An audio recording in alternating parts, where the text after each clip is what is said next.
سیاست کے چکر میں مریم نواز نے کیا کچھ نہیں کیا، چاہے وہ آڈیوز ریکارڈ کروانی ہو یا ویڈیوز، یا پھر کرپشن کو بچانا ہو۔ اسی لحاظ سے اب وہ منتیں ترلے کرنے پر مجبور ہو گئی ہیں۔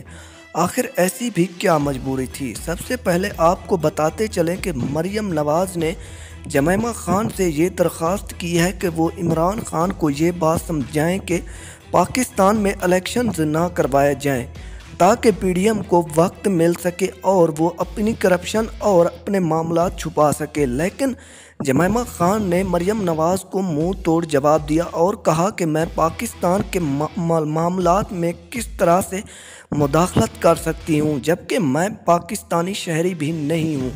جبکہ مریم نواز کا کہنا تھا کہ جمیمہ خان عمران خان کو کہے کہ الیکشنز نہ ہوں اور وہ انہیں بخش دے اور وہ چھوڑ دے، لیکن عمران خان ایسا نہیں کرنے والا۔